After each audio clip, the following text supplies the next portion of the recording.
So the question is, what are the financial pitfalls an early stage health tech startup founder must avoid?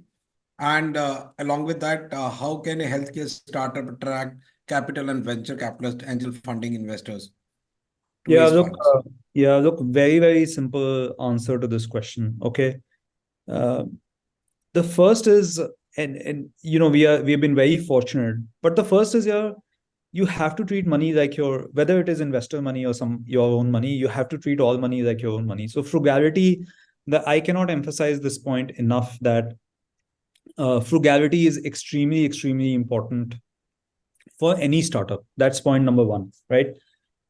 The second is, at 1mg we have a rule that, and that we don't spend money in places where we don't get it, right? So as a result, we don't spend money on things like PR, and we don't spend a lot on brand, because there are things that we don't get beyond a point. So we are very efficient and effective that way. Our marketing spends, our payroll spends are like best in class in the industry, because we have this culture of frugality and culture of saying, here, before we spend money, we should understand why we are spending this money, right? So that's the second thing. The third thing is, early stages of the company is all about finding product market fit, right? And the way I like to think about product market fit, and this is again a lesson that we've learned in some cases the hard way, is that what is the value, who is the value for, and what are they willing to pay for it, right? So again, what is the value, who is the value for, and what are they willing for? And all three components are extremely important. Oftentimes we give discounts, right? And when a company grows, we feel that there's value. Unfortunately, that's not value, right? Because free may people will take anything, right? And so the core question, in my view, for a startup to answer in the early days is this conundrum of, what is the value I'm delivering, who is the value I'm delivering to, and what are they willing to pay for it, right? Most of the times, startups, in at least in the conversations I have with a lot of startups, they fail in identifying this very, very sharply. So if you're an early stage startup, my recommendation would be, focus all your energy not on vanity metrics, but on this. And I'll give you examples from the 1mg life, right? Just to be very candid. We talk about traffic as a metric, right? Today we talk about traffic as a metric differently, but in early days we used to talk about traffic as a metric. But the challenge was, we were so good in organic content and organic traffic generation, that when we talked about traffic, the next question that investors asked was that, okay, the traffic is so high, why is your conversion so low, right? Which is natural, right? कि traffic itna high hai, conversion itna low hai. So the traffic vanity metric almost always worked against us, कि मतलब इस traffic का कोई फायदा नहीं है, right? So finding a metric, right, that actually demonstrates the value proposition of to your customer is extremely, extremely important. Understanding unit economics and demonstrating here, the transaction that you're doing, eventually you're making money on it, right? Today we are a contribution margin positive business. In a lot of our businesses, we are EBITDA positive as well, right? Like making money all the way down, right?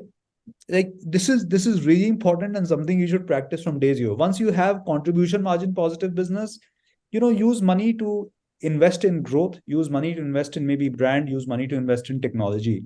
But don't grow unless you have a core product market fit.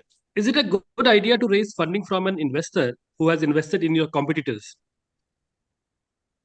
In general, no. And if no, why? If yes, why? Please. Yeah, this is a really hard question. So, okay, so I'll give you the simple answer. Okay, the simple answer is, you should take money from whoever is willing to give you money. Okay. ठीक है, मतलब बहुत ही simple answer है. Don't get into, don't, if you have choices, then you be smart about those choices, कि who do I take money from, etc., etc. But in general, the principle we follow is that take money from whoever is willing to give you money. Because oftentimes, if you have money, you can, we used to say this, right? Ki we live to die another day, right? Startups is all about every day you live to die another day, right? And so the core focus is on survivability, right? When you're focusing on survivability, then you don't go and say कि इसने उसे खाना दिया तो मैं भी खाना दूं कि ना दूं, it doesn't matter, आपको खाना मिल रहा है, आप ले लो, खुश रहो and move on, do your own thing, यार बाकी की बाद में देखी जाएगी.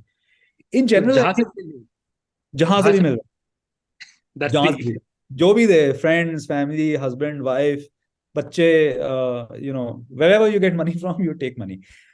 But I think that there are certain hygiene practices to follow if you have a choice, right? The hygiene practices to follow are, you should, there are investors, there are actually investors who will invest in competitors, and there are investors who will not, right? Who will be clear that there's a conflict of interest. I will not invest, right? And so my recommendation would be that you find investors who believe in you, right? And who are willing to take a bet on you. That's point number one. You take money from investors who believe in your mission, right? You take money from investors who believe in how you want to do things, right? We were very clear that we wanted to do things a certain way, and there was a set of investors who didn't work for us really well. And we were fortunate enough to have choices where we didn't have to take money from them, right?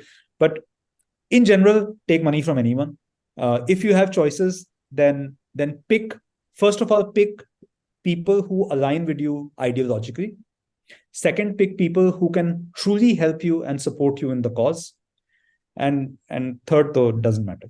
Startups who are getting into the manufacturing of generic medicines, how Yeah. do we see the future in this? Yeah, I truly think that A, it's needed, and B, I think the future is really bright. I just think that you have to be patient. The government is trying to really promote generic medicines through the Ayush Yojana, etc. There's a bunch of startups which are doing generic retail, etc. The challenge, there is a challenge with generic, and the challenge with generic is that of trust on quality, right? If you're doing manufacturing there, and if you're putting a brand on it, my recommendation is that you actually address that marker of trust and quality. But other than that, I truly think that there's a lot of scope and a lot of future potential. I do think that the short term journey will be choppy, because it will require both a mindset change, maybe to some extent an enabling regulatory environment where, let's say, substitution is possible, is recommended, is supported for people to move to same quality but cheaper drugs.